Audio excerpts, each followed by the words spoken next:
Você lembra da bolha da internet nos anos 2000, quando milhares de empresas .com quebraram da noite para o dia? Pois é, alguns especialistas dizem que a inteligência artificial pode estar seguindo o mesmo caminho. E aí, Rodrigo, será que a gente está caminhando para a mesma história ou dessa vez vai ser diferente, hein? Recentemente a gente teve aí essa, digamos, flopada do lançamento do ChatGPT 5, é que muitos usuários acabaram reclamando que essa versão estaria mais burra e tal, e eles tiveram, acho que acabaram reativando, né, a versão 4O para alguns usuários, ou para todos, porque hoje em dia eu já não estou pagando mais, então eu não sei como é que ficou essa questão. E aí acho que eles deram uma ajustada ali para a galera que assinou e tudo para meio que voltar atrás. Aí o CEO lá reconheceu o erro e tal, mas então alguns especialistas estão falando aí que a gente está vivendo hoje uma bolha de inteligência artificial, tanto uma bolha talvez de criação de startup, né? A própria galera dizia aí que, pô, mas em breve a gente vai conseguir ver aí startup de uma pessoa valendo na casa de bilhão de dólares. Então hoje a gente vê que já pode ser que as pessoas já não estejam mais com a expectativa tão mais alta assim, porque a gente está começando a cair numa real que nem sempre isso realmente tá fazendo sentido. E aí, na sua opinião, para a gente começar o assunto de hoje aqui, a gente está vivendo hoje um problema parecido com o que a gente viveu nos anos 2000 ou dessa vez é diferente? Olha, é difícil prever, né? Ainda mais envolvendo finanças, o dinheiro do pessoal, dos investidores. Naquela época, a queda foi muito grande, né? A bolha realmente estourou. Só que hoje a gente está vendo uma coisa com uma escala infinitamente maior, né? Muito mais dinheiro. Por exemplo, as Big Techs hoje valem, a grande maioria delas valem mais do que muitos países, né? A própria Nvidia, a própria Meta, Google, a Amazon, essas empresas chegam a valer mais que muitos países. E, e assim, tá se investindo muito nisso, né? A OpenAI, apesar de ser uma empresa ainda de capital fechado, recebe muito aporte, né? Eles estão investindo muito dinheiro. Então, eu acho que assim, o comparativo é válido, só que eu acho que hoje, se o tombo acontecer, vai ser um tombo muito maior, né? Porque hoje envolve muito mais dinheiro. O que eu, de repente, pode estar acontecendo, até comentei com você antes do vídeo, se começar a gravar, é que, de repente, seja uma situação igual a, por exemplo, o exemplo da Amazon, né? Que a Amazon começou dando prejuízo por muitos anos e o fugiu o nome dele, como é que ele chama? Jeff Bezos. O Jeff Bezos falava: não, nosso projeto é esse, a gente vai começar a lucrar daqui a um tempo. E até que a coisa começou a engrenar e hoje eles fazem bilhões e bilhões de dólares todos os dias, né? Uma empresa que fatura muito. Então eu acho que assim, talvez eles estejam plantando agora para colher daqui uns 5, 10 anos o que realmente vai acontecer de ganho com essas soluções, né? O que a gente tem visto hoje é muita cópia, né? Então, um chat GPT comparado com o Grok, comparado com o Gemini, acaba tendo o mesmo resultado, né? E alguns erros muito bestas, muito amadores. Outro dia, eu conversando com o Gemini, ele não entendeu que eu digitei uma palavra errada. Ele falou assim: não entendi essa palavra. É uma coisa, tipo, absurda, uma troca de letra, né, numa palavra. Ele não conseguiu me dar resposta por conta disso. Então, eu acho que assim, é muito dinheiro sendo aplicado, nem tudo realmente traz benefício. Esse hype de usar IA para tudo, talvez não dê tanto dinheiro. E justamente falando sobre isso, a gente vai aqui uma notícia. Nessa notícia foi compartilhada em vários canais de notícias, mas a gente escolheu aqui do site da Exame, uma notícia que fala de um estudo do MIT que meio que mostrou que para 95% das empresas que fizeram o uso de IA, elas não obtiveram um ganho significativo de receita, um aumento de receita, né? E então talvez a bolha seja justamente nisso.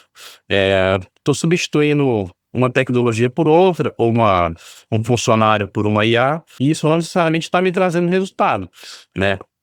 Então eu vou ler aqui o trecho, a gente discute depois, de MIT a Sam Altman. Sam Altman é o CEO da OpenAI, né?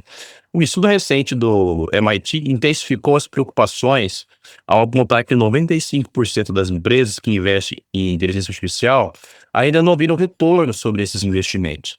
Segundo o MIT, a maioria das startups e empresas que estão na vanguarda da IA queimam mais dinheiro do que geram receita. Em média, de acordo com a pesquisa, as companhias gastam $5 para cada $1 de receita, né? Outro ponto destacado pelo MIT foi a dificuldade de muitos projetos de IA de se traduzirem em soluções concretas e escaláveis, com uma grande parte dos produtos de IA ainda não gerando nenhum faturamento. Em 2024, uma análise de 600 empresas B2B revelou que 42% dos produtos de IA ainda não tinham gerado receita alguma. Sam Altman, CEO da OpenAI, do ChatGPT, também adicionou tensão ao mercado ao afirmar que a IA está em uma bolha. Então, o próprio CEO da OpenAI afirmou isso, né? A Altman destacou que, embora a IA tenha o potencial de ser uma revolução tecnológica, o entusiasmo atual cria expectativas inflacionadas sobre os retornos que as empresas podem gerar no futuro. Para ele, a situação atual reflete uma euforia que pode não ser sustentada, já que o desenvolvimento de IA em larga escala ainda enfrenta grandes desafios e, portanto, os lucros não acompanham o ritmo das valorizações das empresas. Depois a notícia segue aqui falando sobre o piso do Fed, de Wall Street e tal. Algumas ações acabaram caindo depois de que esse assunto veio ao ar, né? Mas assim, o futuro é incerto. Uma coisa acredito que vai acontecer, tá? Eu acho que a gente vai realmente surfar uma onda mais calminha de agora para frente, porque assim, o próprio lançamento do ChatGPT-5 mostrou que não tem mais muito o que fazer. Porque não foi, assim, esperava-se, quando lançaram o 4, eu até na época fiquei entusiasmado, achando que o 5 ia ser uma coisa revolucionária. Só que no final das contas não mudou nada. Assim, pelo menos pro meu tipo de uso, e olha que eu uso bem, subindo relatórios, subindo dados para analisar, não senti nenhum tipo de ganho, né? Então não sei, depende no 6, eles vão conseguir dar um salto maior, e quando que vai sair o 6, né? A briga fica nisso. O Grok também, o Elon Musk vive adorando comparar o Grok com outras, diz que o Grok está em primeiro em muitas coisas, só que você usa também. Outro dia eu pedi para ele fazer um levantamento para mim, para trazer alguns dados. E curioso, tá? Eu usei 4 IAs diferentes perguntando a mesma coisa, e as 4 me trouxeram dados diferentes. Era para falar quanto que uma empresa que está listada em ação nos Estados Unidos, quanto que ela valorizou em 10 anos se eu considerasse o reinvestimento dos dividendos. Então era uma tarefa simples, né? Achar a cotação atual da empresa, achar cotações históricas, achar os dividendos e considerar um reinvestimento. As 4 me trouxeram dados diferentes, então eu fiquei sem saber em quem acreditar. Então isso mostra que você não pode confiar cegamente as decisões da sua empresa baseadas no que o IA está te falando. Porque assim, é fácil de você enxergar que o dado que está ali pode ser inverídico, pode ser um dado falso, um dado mal trabalhado, né? Então eu realmente acredito que, não sei se vai explodir, se essa bolha vai estourar, mas que a coisa vai dar uma esfriada logo, porque é muito dinheiro, né? Muito, muito, muito dinheiro sendo investido nisso, e não está se colhendo o resultado esperado, né? Uma hora o investidor cansa, né? Porque você imagina, você colocar $5 para ganhar eu acho que ninguém curte muito isso. E uma coisa que eu tenho feito, até dica pra galera que tá assistindo aí, eu faço bastante isso, tá? Então, às vezes eu faço roteiro de vídeo e tudo. Sabe o que eu tenho feito? Eu começo a criar meu roteiro numa IA e finalizo a criação numa outra IA.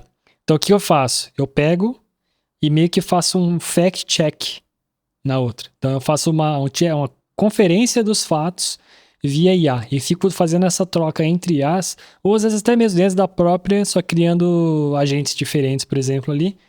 Isso aí ajuda bastante você entender por qual que é a linha de raciocínio e como que isso pode te ajudar. Às vezes isso aí pode resolver a tua dúvida sobre como que eles chegaram nesses resultados diferentes. Sobre a questão lá da bolha dos anos 2000, né? Uma coisa que eu vejo que talvez dessa vez seja diferente é que pelo menos agora a gente ainda até pelo menos tem algumas coisas um pouco mais concretas.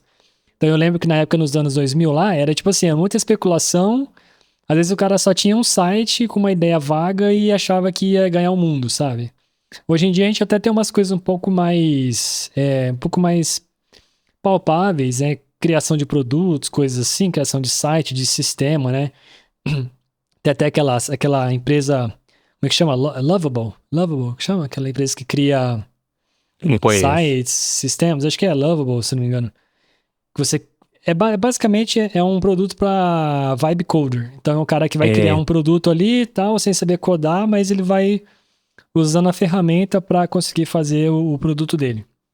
Então eu acho que hoje a gente está um pouco mais, pelo menos, perto de coisas realmente mais atingíveis. Sobre investimento, eu já tem algum tempo que eu falo sobre isso, né? Que a galera começou a investir muito pesado e muito rápido em IA, em realmente diminuir, tipo, os caras frearam a contratação para injetar dinheiro em IA. E uma hora cansa, igual você falou. Então, tipo assim, os caras estão investindo muito e não estão vendo retorno. O que eu vejo hoje é que eu acho que quem tá ganhando mais dinheiro é quem usa IA do que quem produz. Então, tipo assim, tá muito desvantajoso, né? Por exemplo, na empresa que eu trampo, a gente tem acesso ao Copilot. O Copilot tem o modo agente dele. Esse modo agente, cara, ele consegue percorrer um projeto, por exemplo, dentro da IDE, que é o sistema onde você gerencia o teu código. Ele consegue fazer a leitura de todos os arquivos, ele consegue encontrar incoerência de versões de pacote, fazer umas tarefas que são super complexas dentro do dia a dia de código, e ele transforma isso em coisa muito banal, sabe? Então eu vejo é que pra gente que tá usando, cara, é uma maravilha, né? É uma mão é. na roda. Eu realmente não consigo encontrar essa diferença toda nas plataformas, igual você disse, tipo, de criação de conteúdo, por exemplo, entre o Chat, o Gemini e o Grok, por exemplo. O que eu vi ligeiramente o Gemini, ele tem às vezes ele cria um pouco alguns textos um pouco melhores, por exemplo. Mas é o máximo. Nada muito discrepante para tanto. A gente faz muito auê, né? Toda hora surge a nova IA revolucionária que, não, dessa vez vai, né? Dessa vez o chat GPT lascou. Então eu acho que é realmente aquela ilusãozinha do começo. Eu não sei, cara. Eu acho que existe muita expectativa e muita frustração também. A gente, sim, tá escrevendo a história, né? E outra, uma coisa que a gente já comentou também que eu acho que deva acontecer, eu acho que toda empresa grande faz isso, né? Tipo, se os caras encontram, eh, sei lá, a mão de Midas do negócio, só que os caras devem adiar isso lá pra frente, né? Porque não faz sentido você descobrir hoje uma grande tecnologia, um grande recurso, e na semana que vem ele está disponível. Então eu acho que a gente está sempre consumindo coisas muito já ultrapassadas. Então os caras vão testando, vão validando, e eles vão usando isso, esse aprendizado, né, com esses erros, para melhorar as versões futuras. No caso do ChatGPT, a versão 5, eu acho que foi muito pressão do mercado, dos investidores, para que a coisa avançasse, e isso mostrou-se falho, né? Então, assim, não adianta a gente querer fazer as coisas na correria que acaba não dando muito certo. Mas aí vem outra análise. Será que não foi proposital? Será que realmente não lançaram para justamente ter esse tipo de falha e melhorar a versão 6 lá, que já deve estar pronta, por exemplo? Então a gente nunca vai saber o que está acontecendo lá no núcleo dessas inovações, né? É uma coisa certa, cara, assim, a ficção científica já previu isso desde a década de 80, 90, até antes, né? Agora a gente tá vendo isso se materializar, né? E eu acho que vai acontecer no momento a super IA que vai controlar tudo, que vai revolucionar. Os computadores quânticos estão aí também cada vez mais presentes e é coisa de 10 anos, cara. Eu acho que não passa de 10 anos pra gente ter aí, porque assim, esses caras falam abertamente, né? O Elon Musk fala que a cegueira daqui a 10 anos vai estar curada, tetraplégicos vão voltar a andar e o câncer vai ter a cura. Eu não duvido não, cara. Se esses caras estão falando, Não sei se tudo 10 anos, né? Mas vamos pôr até a década de 50, daqui 25 anos. Só que aí entra a questão dos investimentos de novo. Quanto que vai ter que ser colocado em dinheiro para isso esse resultado, né? E eu acredito que essas ferramentas, elas estão de graça hoje para que elas usem os dados dos usuários para melhorar. E em algum momento elas vão começar a parar de ser de graça. Porque o custo operacional, o custo financeiro de um Oi no GPT, ele é muito grande, né? Inclusive, uma vez falaram quanto custa você falar obrigado. Tinha um custo significativamente milionário, de milhões mesmo. Se o chat GPT terminasse e você não falasse mais nada, ok. Mas muita gente fala obrigado. Esse obrigado, todo mundo falando, custa milhões de dólares para a OpenAI. Só para processar esse obrigado, né? Então, você imagina, e os caras cobram só $20 no plano Plus para dar conta disso, né? A conta realmente não fecha. Eu acho que isso vai parar de ser de graça. Se ficar de graça, vai ser uma versão bem tosca mesmo, mas tá de graça porque eles vão usando os dados para melhorar. É igual o que a rede social sempre fez com a gente. Usam nossos interesses, as nossas particularidades para vender anúncio em cima disso. Hoje eles estão aprendendo com a gente o que a gente quer, o comportamento humano, né? Porque se a ideia da IA é ser inteligente, nada melhor do que interagir com milhões de humanos o dia inteiro, todo dia, né? Então o ChatGPT mesmo, quando ele lançou a parte de memória, cara, pra mim foi um negócio sensacional, porque ele realmente lembra de tudo, coisas que nem eu mesmo lembrava. Eu converso com ele e falo assim: aquele assunto que a gente conversou tal, você lembra? Vamos voltar nele? Ah, vamos sim, a gente falava disso. Então, isso está sendo usado para melhorar. Mas é só no enfim, pago, né? É só no plano pago isso, eu, né? não, eu não sei, isso eu vou ficar devendo, porque eu Porque eu pago não Plus. consigo. Você não tem Porque eu não memória? consigo. Por exemplo, eu não tô pagando o GPT já tem algum tempo. E aí, esses dias eu fiz uma pergunta pra ele justamente pra testar isso. Eu perguntei, ô ChatGPT, você sabe quem eu sou? Você lembra o que eu faço da minha vida? Ele Não falou, não respondeu? tenho, eu sou só uma inteligência que não sei o que, não sei o que, não sei o que, deu Ah, uma deslizada ali e não seguiu. Então, acho que pelo menos isso aí tá limitado a um número menor então, de pessoas. e Porque que eu eu imagino que acho. hoje o número de assinantes é muito menor do que de usuários free, né? Ah, com certeza. Com certeza. E o plano Pro também, que é muito mais inacessível ainda, que é $200 por mês, né? Então deve ter coisas lá. Eu assinei por um mês só para testar uma vez, né? Mas dá para ficar pagando $200, não. Mas enfim, E o que essa você questão. achou? Mas o que você achou dessa versão Pro aí? Cara, assim, os testes que eu quis fazer na época foram para geração de vídeos, né? Porque era ilimitado na geração de vídeo. Gerei bastante vídeo, mas assim, ainda longe da qualidade que eu gostaria que fosse, porque fica muito com cara de coisa gerada por IA, né? Aí eu testei mandando um volume grande de dados para ele processar, mas não senti nenhuma diferença em relação ao plano Plus, que é o plano que eu pago, né? Eu não sei, para o usuário, assim, do nosso nível, eu acho que o Pro não vale o investimento, não. Questionar na página de comparação de planos, ele fala que aqui GPT-5 com reflexão Pro, mensagens de carregamento ilimitados, criação de imagem ilimitada e mais rápida. Isso aqui não faz tanta diferença, eu acho. Máximo de memória e contexto, máximo de investigações no modo agente, projetos, tarefas e GPTs personalizados ampliados. Isso daqui tem no Plus. Agora, o que é esse ampliado? Não sei, porque os projetos é muito interessante. E eu, como eu tenho vários clientes e várias ideias, eu crio um projeto para cada coisa. Aí eu vou conversando assim: esse aqui é o projeto do meu cliente tal. Como eu tenho um histórico, e ele já sabe, isso aqui é muito interessante para criar roteiro. De repente você, se fizesse sentido voltar você assinar o Plano Plus, para você criar os roteiros do Vision Rock, por exemplo, ele vai salvando tudo que você já fez. Por exemplo, você pode chegar nele e falar assim: ó, meu último vídeo que bombou foi o vídeo do assunto tal. E eu falei isso. Você pode subir a transcrição desse teu vídeo lá, ele vai identificar esses padrões, de repente pode te sugerir tópicos ou ideias futuras baseadas em assuntos que já te performaram bem. Isso eu acho legal, isso vale muito a pena para quem trabalha com armazenagem de dados, né? Tem o Codex aqui, que eu acho que é parte para criação de código, e prévio experimental de novos recursos. Então eu acho que não vale o investimento para a maioria das pessoas, não. Só para quem está aí com dinheiro sobrando mesmo. O próprio presidente falando que é uma bolha, mas esses caras têm a informação nas mãos, né? Eles sabem, eles controlam tudo, né? E eu acho que dinheiro não vai faltar, porque o mundo não tem mais no que investir, né? O que a gente tem para investimento hoje? Geração de energia, IA, né? E sei lá, energias limpas. Não tem, então, assim, a Apple tem PI de caixa que não tem o que fazer, a Microsoft tem PI de caixa que não tem muito o que fazer. Os caras vão acabar continuando gastando com isso daí, não tem.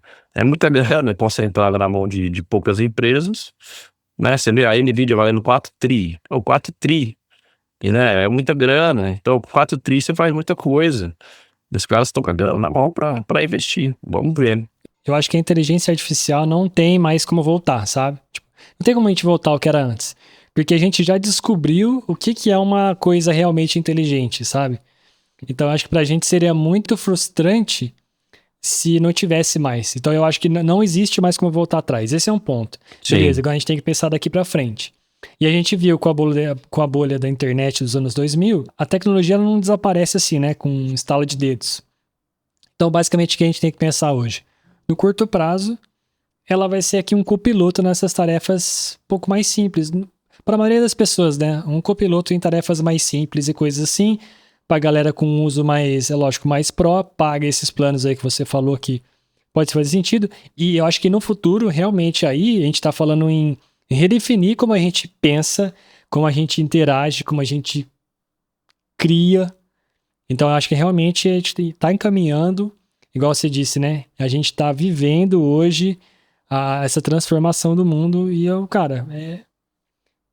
realmente estou bem curioso para saber o que nos aguarda nos próximos anos. Nada, é isso, cara. Vamos caminhando pro final do vídeo, pessoal. Eu espero que essa bolha não estoure. Eu espero que esses investimentos tragam resultados incrementais, né? Espero que isso continue acontecendo. Talvez uma das coisas que a gente não discutiu, que talvez esteja fazendo sentido, é que o ganho ele é muito exponencial, né? Você tem uma melhora, então você aprende com aquilo e melhora em cima daquilo. A ferramenta consegue fazer isso, né? Ela vai somando tudo que tem de errado, vai interpretando aquilo ali e vai se auto-corrigindo, né? Isso a gente já vê, inclusive, há bastante tempo, não é nem de agora.